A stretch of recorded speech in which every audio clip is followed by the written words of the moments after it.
Toi whaatalo whaatol whaapoponga o tala whauma le si ufonga le lau mua mole nei vaenga o le awa uli.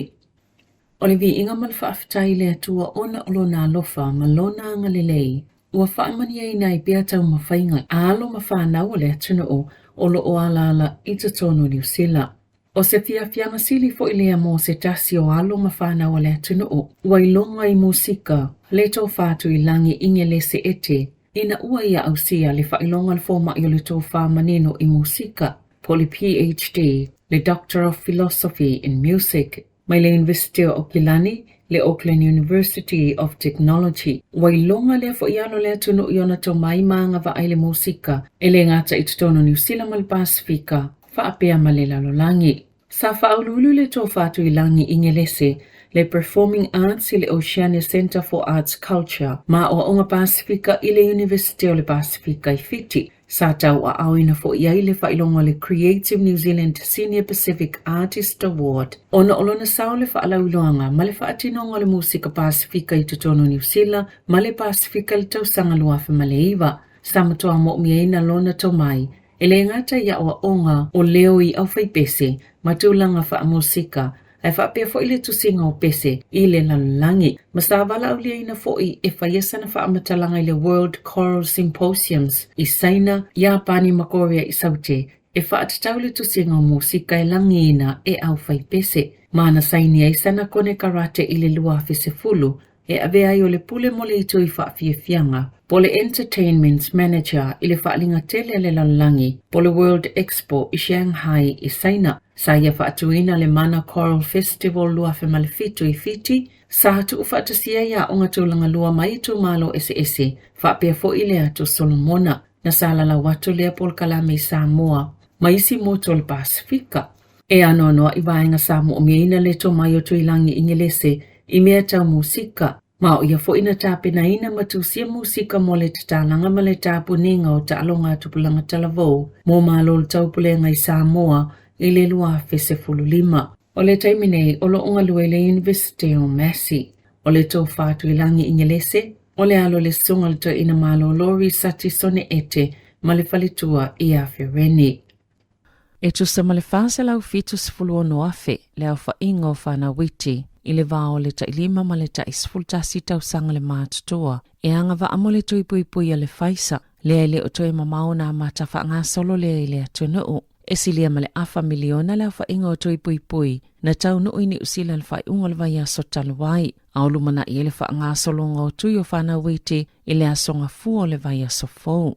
Wasuia wha apitua le malosi ma le te leo le vai la au le whaisa, leo le awha i tu inga mo whanau, i lalo ta isfululua tau sanga le mātutua, petu sama le tasi o vai tolu le vai la au, le tu iei tangata mātutua, e mo mi e whana witi le vāo ta ilima ma le ta isfultasi tau sanga le mātutua, ni tui pui pui ta ilua o lea vai la au, maolo o fautua ina, le ta i valu vai aso i whaavava ma mao ai le tui mua ma le tui lona lua. Ui ilea e mawhaiona tui whaapupu i le tolu vai aso, pe a whai e mana o mia, e le anga wa atamaiti lalo le ta isfultasi tau sanga le mātutua i le vaila au le AstraZeneca. E i lavani a whianga i tamaiti mai le vaila au, pe a mai ona tui e pe o le fulu. Na ta ue whapeo se tasio mafua anga au tu, mo le whaio tui pui pui o tamaiti, ina ia whaiti tiainia a whianga o ia ilato, pe a whie le vairusi, ma fisosoane pui pui ai le ainga atoa, mai le COVID se fuluiva. E tolu se lau Tala u whaasalaina ili tamaita i fōma i kāia poi, lena maua o ia tuwhai nātu i tangata ni whaamaoninga pepelo, e whaailoa ia mawhai ona le whai o lātou tui pui pui ala COVID se fuluiva.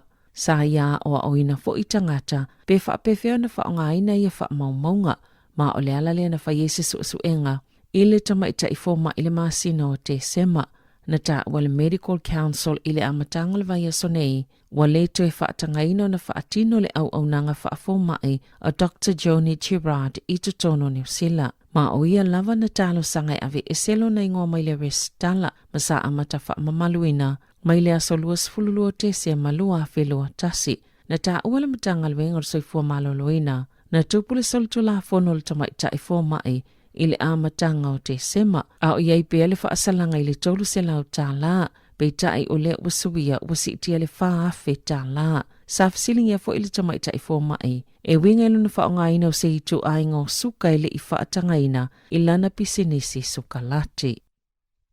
Sa whailo ele matanga luenga o se fo maloloina I le asawana nafi, le to olua sifuluvalo o tangata na whaamoni le COVID-19.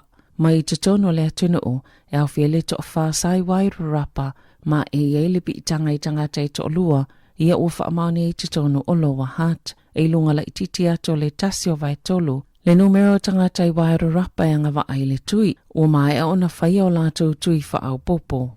Po ole tui lona tolu, ma le iwa tolu pasene, o mai o lato tui ta ilua. Na ta wese so upala matanga luenga o soifua maloloina, o tangata I to olua I loa hat, lea ua afia, sairo torua I se taime le I mamao ato, malo o wha awau besa o su engai wha amaunia po o fia na mafuai, o na afia le vairusi. O isino whanga whauia ua wha alauloaina, sa ele so tanga matangata wa afia, e au fiele ofisalo wen si loa hat ma apa hat ile taia o lea solua. E whani no whanga whau I wairu rapa, sa whailo I se taimi mua atu. Ile hat valley e sfulfitu afe lima se lau valu sfulfa tangata ua mai o la tautu I taitolo po ole pusta. Po le whātolu pasene o tangata anga wa ile tui pui pui o le COVID se fuluwiva o Wellington e tu sama le wha se fululua pasene. Ma le tala I ta'alonga, wa tre whaamaamulu esele te to ofito le olupeleki ma le awa ta maitai mai le ta amelusanga, a le lalulangi le whai le masina ne I se pānia, ona o tuutuunga ni usila iona tua oi mol COVID se fuluwiva. E whainga tāpe le mawhaiona tau ulu whale mai ni usila le au pia whape awa le ta amelusanga, ona o le tūlanga I Avanoa. Olo o yele whaanau naunga le au ina I Avanoa le ta amelusanga I Vancouver, e la tail whai unga le masina fau pe tai, ele o yei fo isa tūlanga wha mauni o lea wha anau ona o tuunga I whemalanga inga. Tala fo wia malisi ufonga le laumua, mole nei vahenga o lea wauli.